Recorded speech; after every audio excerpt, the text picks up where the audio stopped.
Topic 1 this week, we'll go into video game news for the first topic of the week. Wanted to kick it off with Destiny 2. So they dropped some news on us this week.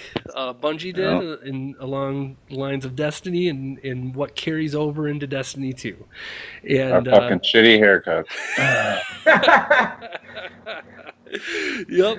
And so essentially, there's going to be more details to follow, but they said, your gear and whatnot doesn't carry over, but your base character can. And yeah, our initial response to that is that we hated our base character from day one. Yeah. Wish that there was a barber. He grew on me. Yeah, like, for sure. We wish there was a barber, but like, my guy, he's got the fucking dread ponytail thing, and I take my helmet off, and half the time I'm like, wish I could just get a haircut and switch it up a little bit. But apparently we can keep that haircut. And apparently you have to keep it. Is there still not a barber? I'm not keeping it if there's not a barber in this one. Right. They don't let you edit hairstyles. There's no editing. Wow. That's what we're saying, is that, we need to change that. So, the minute that we got the ability to wear helmets in the tower, I put my helmet on and never took it off again because I hate my haircut as well. Yeah, so, the only, my Titan girl, she's the only one that I even want to take the helmet off with. The other two guys, I just keep it on all the fucking time. Yeah. So, Bungie, because their hair... we're okay with that as long as there's a barber. Yeah. That's the rule. I'll take my original character and then change him into a character that I would prefer and use that guy, if that's the case. But right. If not, I'm... Yeah. Right. I don't know. And then today they dropped a teaser trailer about, I forget what they call it, but it's the final event of Destiny 1. And in the teaser trailer, they show the Vault of Glass happening and Atheon at the end of it or whatnot. So I don't know if that means that they're going to redo all the raids or just Vault of Glass, but apparently they're going to make Vault of Glass relevant again, if nothing else. If they make those relevant as their final hurrah, that's stupid. Why they should have done that the entire time along. The whole time, every time they put out an expansion, they should have brought up the previous raid. Why make these awesome, the coolest part of the game pointless to do? Yeah. Like, if that's their final farewell before we have to completely restart, then the fuck. Yeah, I gotta say, I probably won't do it. I mean, if that had happened 2 years ago, fuck yeah, I would do it. But if that's just the final thing to build up my character before I have to completely reset, then I mean, honestly, we probably will do it. You're probably right. But there'll be a weekend. Strong armed. We did Crota for no reason a couple of weeks ago. Exactly. So if they give us gear, we'll do it again. It was just stupid that they would do what we've wanted all along to finish it buy you off. Right. Yeah. Right. Totally. So next bit of news I had was the Xbox. They said that they're gonna give us some kind of tribute. You left that out. Did they? Yeah, they said that there's gonna be something that the Guardians get to distinguish us from new players. From Destiny 2 noobs. It'll probably be an emblem or something like that. But yeah, sure. But yeah, we're gonna get snobby with each other. I gotta keep. If they had better let me keep that year one. What's it called? Yeah, but what was it called? Moments of Triumph. Yeah. Yeah, they had better let me keep that. I'll be mad. If you don't, I need that more than my haircut, Bungie. When you're listening, I need that emblem. I will be pissed if that's gone in Destiny 2. At 350 subscribers, they're watching this. Yeah. So. Bungie. Somebody's there. All right, so the next bit of news was the Xbox Game Pass. Did you guys hear about this at all?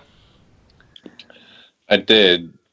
Yeah. So it's essentially Microsoft is doing Netflix for Xbox games, where you pay like $10 a month, and then you have access to this catalog of games. They're Xbox One and 360 games for that month. The catalog changes as it goes along and whatnot.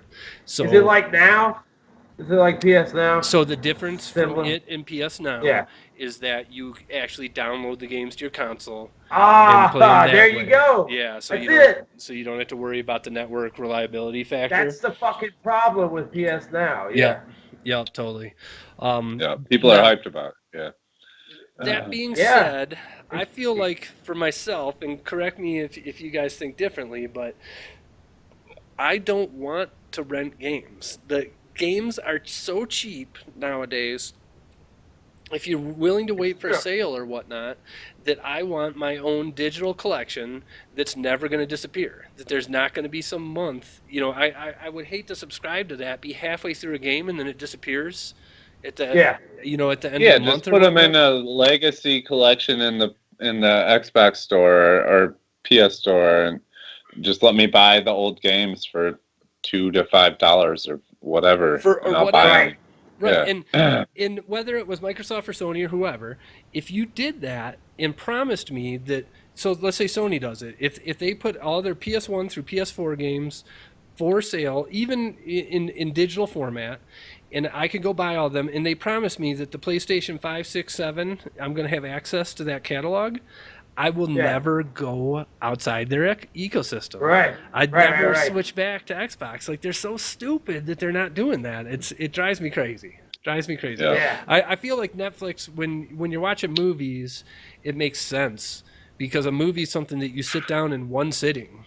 Yeah, I don't buy movies. Yeah, you're not revisiting. I'm not a movie nut like that.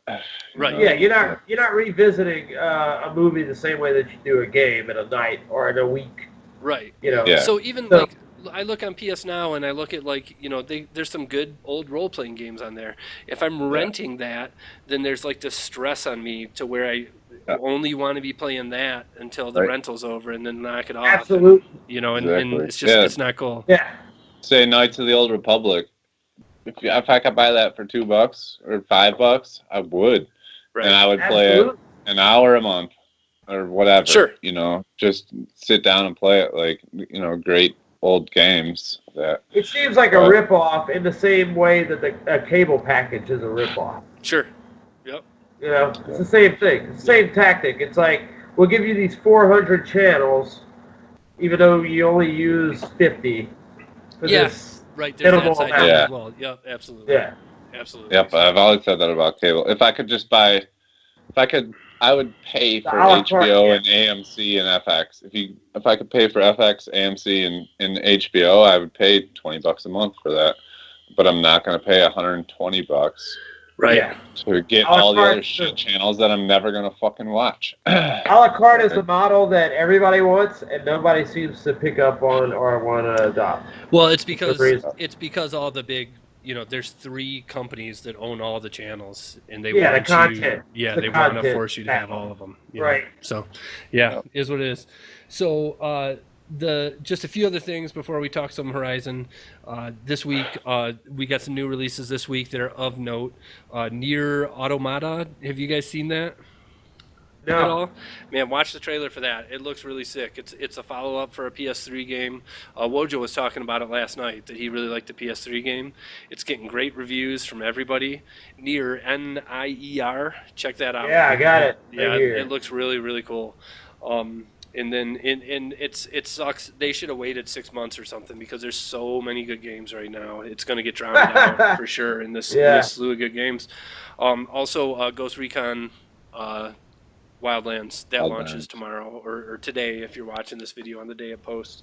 We'll get that at some point. Yeah, we absolutely will. Yeah, and then also the Games with Gold and PlayStation Plus games for March have been announced. So Games with Gold got Layer of Fear and Evolve for the Xbox One. I wish we got Evolve. Yeah, I for would take them real. all for free and play that. I'd love to play that for free. And just because the hype train that it was riding, I want to try it out. I mean, I know it bombed when it came out, but I still would like to try it. Yeah, totally. And then they got Borderlands 2 and Heavy Weapon, which looks like garbage. Heavy Weapon. Borderlands 2, obviously one of my favorite games of all time. Those are the 360 games. PS Plus, we got a game called Disc Jam that to me looks like garbage. It looks like they're trying to run the what's the car soccer game? Rocket League. Rocket League. They're hoping that this is the next Rocket League. It's another like pseudo sport game thing. Looks stupid to me. But they also have for PS4 Tearaway Unfolded, which that's a great game. I'd recommend everybody play that. Sure. That's Wow. Tearaway's really cool. For PS3, it'd be weird without. I mean, I played that on your Vita. Yeah. A lot of it's motion controls, though. Yeah, huh? they changed Sticking your fingers through the board and stuff. Yeah, Really? They changed it up to make it work with the PS4. That's the unfolded part of it. But everybody still says, yeah, it's all good. Right. Yeah. And then PS3 games, Under Night in Birth. Never heard of it. I'm sure that's a Japanese RPG if I was going to guess. Earth Defense Force 2025. Earth Defense Force games are fun. If you got a PS3, check that out if you never have. And then for Vita, Lumo. And then Severed. I cannot say enough about Severed. If you got a Vita, download that shit right away if you haven't played Severed. Severed is a really, really, really good game. Can't say enough about it. From the makers of what is it? Guacamelee. Oh, Yeah, yes. it was their next game. And nice. Really good stuff. Nice. Yep. So with that, just wanted to just real quick, Corey, let's have I know Dirk, you haven't played it yet, but let's have a non-spoiler Horizon Zero Dawn discusussion. Yeah, you know what? If I could ask this as a somebody who hasn't gone in yet, just give me a breakdown on how what the gameplay sort of revolves around, like what kind of game am I playing essentially? The Witcher with robots. What? Get out of here! It ain't. There's no way. It's sort of like, I mean, it's obviously it's open world, right? It's open world. It's open world. And yeah, go ahead. I mean, I wouldn't say. At this point, I think I put like 10 hours into it. There's no way it has that level of content that Witcher has, correct. Right? Or does no, it? it doesn't. It okay. doesn't. No, and the characters. I feel like the best thing about The Witcher are the characters, and right. It doesn't have that. From what I've seen so far, I mean, every NPC I've ran into is either a bandit, an outcast, or a member of the tribe, and they all stick to those rules. Just that. Yeah, that's what they are. Like, it's not, whereas The Witcher, I mean, same with the enemies. I mean, the enemies are either not taken away from them. They're awesome robots and stuff. They're really cool, but in The Witcher, your enemies are different every time. You're fighting these 3 hags with baby limbs hanging out of them, and they're all, Let's not compare it to The Witcher. We all think The Witcher's the greatest game ever made. This isn't the greatest game ever made, okay? But in terms of gameplay, is what I'm asking. It might be. We haven't finished it yet. Yeah, right. The way that you proceed throughout the world itself is Witcher. Is Witcher. Yeah. Okay. Yeah. It's got the same type of map with objectives and whatnot on it, and it's an action game when you get to the robots, and there's not cutscenes. There's no difference between you walking around and you fighting them, sort of thing. The combat is way better than The Witcher. The weapons, the assortment of weapons and the different things they do, and the enemies' weaknesses and everything are so cool. I mean, you can lay out, you can set out a shock strip and trip up the enemies and it stuns them for a second, or you can put out traps that blow them up, or you can. When you say better weapons, is it like optimization, like Borderlands has, where you can alter your weapon a little bit more? Yeah, Yes. Your weapons have mods, and you can mod them to have different types of damage and do just different things, different modifiers and whatnot. Okay. So, but it's awesome, and I mean, it's so far it's hard to not go. I don't know what I want. The visuals are gorgeous. I mean, a spoiler. Yeah. So I would say, so I'm about 5 hours in. So I got through the trial or whatever it's called. What's it called, Corey? The proving. The proving, right? And then a little bit further than that. I won't go into story details or whatnot. I will say that for the amount of hype, people have been talking about this game for over a year with serious hype train behind it.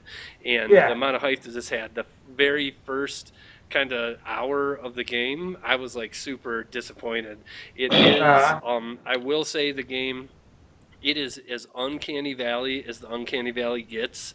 And in particular, it really bugged me right at the beginning. Now I'm just kind of used to it. When I see everybody, it doesn't bug me anymore. But that does have to be noted. It's not it's the faces and stuff for how much a part of this game they are. It doesn't look good.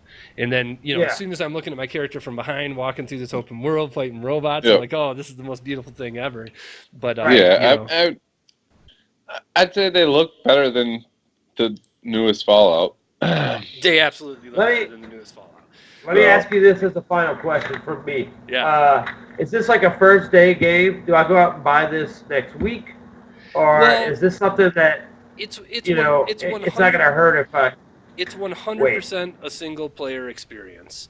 So, I personally, for me, I'm a single player sort of... Yeah, right. I get lost in that.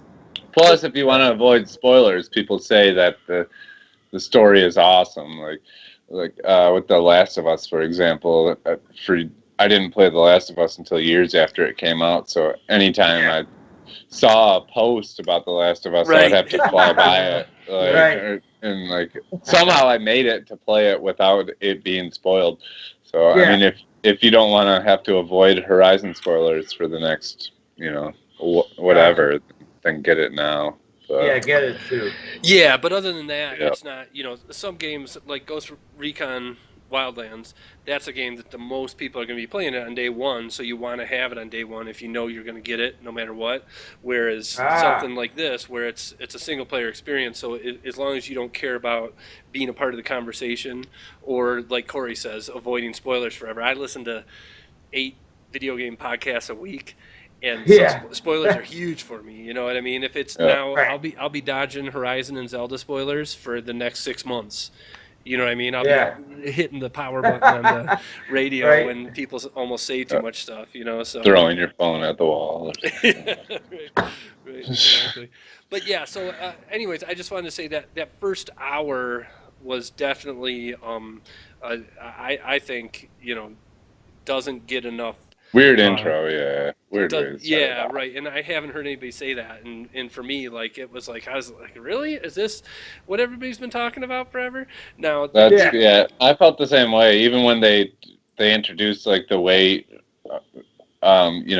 you get the thing that makes you different from most people, and the way they even introduced that, I was like, this doesn't seem that great. I agree. It almost 100%. seems weird. Yep. And then, it took 3-4 hours into it. Once you got used to battle mechanics and whatnot, and using the thing that you're talking about, then everything kind of clicks, and it's like, okay, this is a lot of fun, and it's gorgeous as hell. And a customization sort of period. Yeah. And absolutely also, mounts are really fucking cool. You can battle from mounts, which I don't think I've done that in the game yet. Okay. And when you're saying somebody's like another animal. Say I'm riding a horse, I can spin full slow-mo, shoot my arrows, and do everything that I can while running, on a mount that is still running. Like Right. it's Nice. super cool. And it And works I've well. never done that in the game before. Like, yeah, it works Feels well. natural. Yeah. And your mount also has a melee move that is really powerful. Right. So like, Nice. I mean, you can run around, go into slow-mo, take out enemies from your mount, and then run up and fucking kick them. You know, like it's really with your your horse or whatever. Yeah, And see, take that's them out, that's a selling point for me. If that's Yeah. like a maneuverability that's legit in the game, that's something that I'd be totally interested in beyond everything else that's been sold on it. So Yeah, totally. Yeah. And so I just wanted to point out this, one last thing. This game comes from Guerrilla Games, who previously have made the Killzone series, and Killzone Which made me skeptical about getting this game. right. Because Killzone's mediocre. Killzone's good, not great. Yeah, and yeah, Killzone definitely the last one, Killzone Shadowfall was like the graphical powerhouse when the PS4 launched. It was the prettiest looking game, yeah. good. but the mechanics were not that great. And Right. they definitely they nailed it with this, and the story wasn't that great either. The story was not told with anything near the amount of quality that has gone into the Horizon from what I've seen of it so far. Cool. Yeah, All some right. article I was reading was just saying it was saying that it feels like a game that the developers were excited to make, whereas Killzone was just the game that they had to make that year. Yeah, and make it came off that way too. Yeah, and this is not that. They're they obviously put their all into this, and we're happy and excited to make it. Yeah. Yeah, totally.